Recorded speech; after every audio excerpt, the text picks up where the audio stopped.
بسم الله الرحمن الرحيم.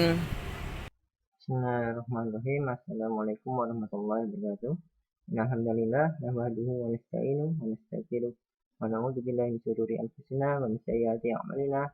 May yahdihillahu fala mudilla lahu wa may yudlil fala hadiya lahu. Asyhadu an la ilaha illallah wahdahu la syarika lahu wa asyhadu anna Muhammadan abduhu wa rasuluh. Baik, untuk kesempatan kali ini kita akan melanjutkan pelajaran kita di materi prakarya atau mapel prakarya kelas 8 semester 1. Insya Allah nanti berarti ini pertemuan ketiga. Oke. Di pertemuan kali ini kita akan membahas mengenai bahan, peralatan, dan prosedur pembuatan kerajinan bahan lunak alami. Yang akan kita bahas adalah gerabah. Nah, apa itu gerabah? Pengertian gerabah adalah produk yang terbuat dari tanah liat yang dibentuk kemudian dibakar untuk kemudian dijadikan alat-alat yang berguna membantu kehidupan manusia. Jika dipersingkat atau diulang lagi, gerabah adalah produk yang terbuat dari tanah liat yang dibentuk untuk dijadikan alat-alat yang berguna bagi kehidupan manusia. Berikut adalah contoh-contoh gerabah. Terlihat di gambar contoh-contoh hasil kerajinan dari tanah liat yang disebut dengan gerabah. Ada yang berbentuk teko untuk tempat air, ada yang berbentuk wajan untuk memasak, ada juga yang dibentuk tungku untuk memasak juga, ada juga yang berbentuk guci untuk tempat air dan sebagainya. Baik, sekarang kita bahas mengenai bahan pembuatan kerajinan gerabah. Seperti yang sudah sebelumnya kita beritahukan terkait dengan pengertian gerabah. Untuk bahan pembuatan kerajinan gerabah, pastinya santri semuanya sudah pada mengetahuinya. Seperti terlihat di layar gambar, bahwasanya untuk bahan pembuatan gerabah adalah tanah, lebih spesifiknya adalah tanah liat. Jadi untuk bahan khusus untuk gerabah berasal dari tanah liat. Kemudian alat pembuatan kerajinan gerabah. Untuk alat pembuatannya ada beberapa macam. Yang pertama adalah alat putar. Alat ini digunakan untuk membantu dalam membentuk pola ataupun membentuk dari kerajinan gerabah itu sendiri.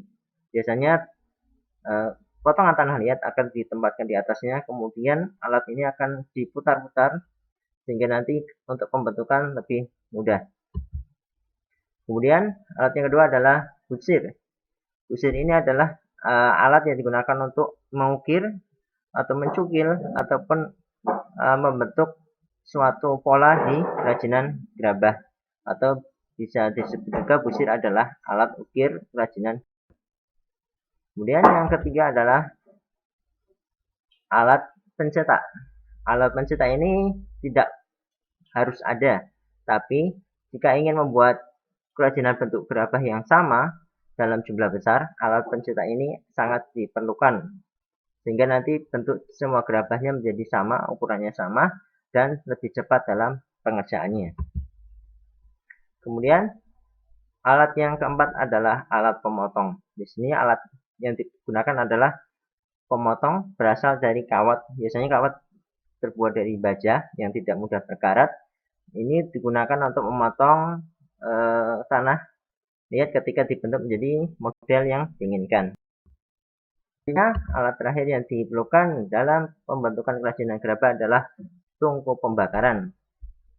Di sini alat ini sangat vital diperlukan karena tanpa alat tungku pembakaran ini kerajinan gerabah akan menjadi mudah rapuh dan mudah hancur jika tanpa dibakar. Maka alat ini sangatlah penting. Kemudian untuk prosedur pembuatan kerajinan gerabah bisa dilihat di video sambil saya jelaskan. Yang pertama adalah pengumpulan tanah liat ataupun pengambilan tanah liat dari lahan yang sekiranya banyak tanahnya.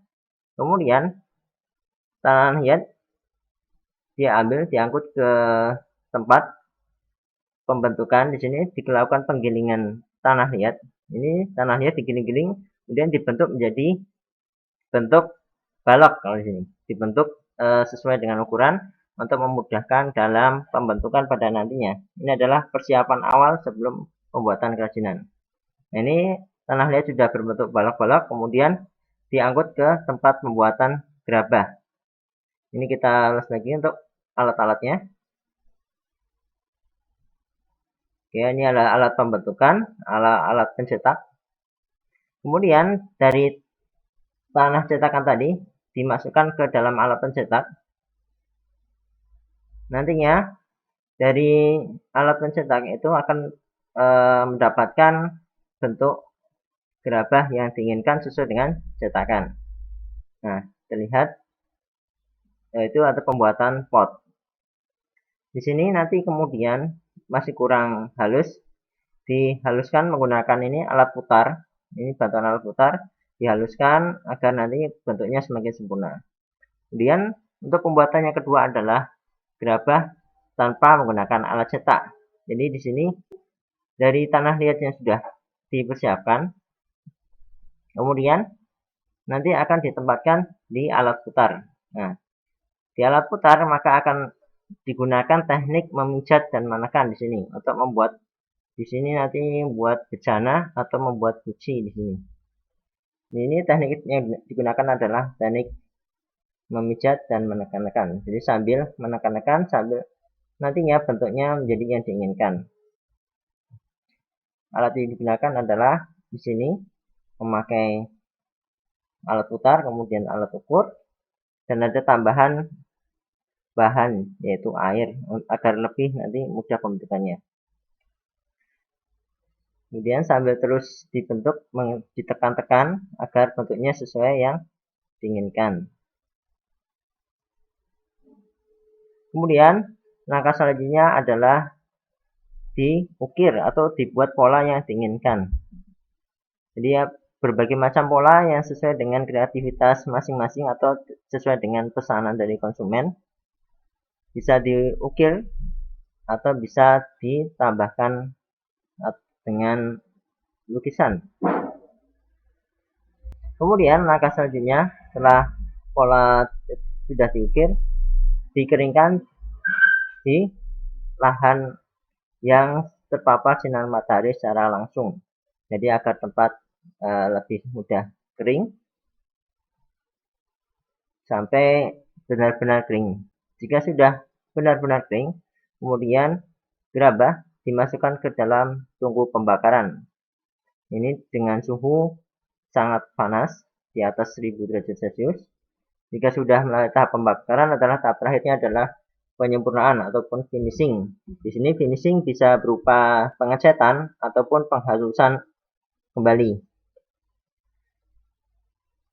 Ini terlihat sudah beberapa gerabah yang sudah jadi. Baik, itu saja mungkin yang bisa kami sampaikan untuk materi di pertemuan ketiga ini. Jazakumullah khairan atas perhatiannya. Subhanakallahumma wa bihamdik asyhadu an la ilaha illa anta astaghfiruka wa atubu ilaik. Assalamualaikum warahmatullahi wabarakatuh.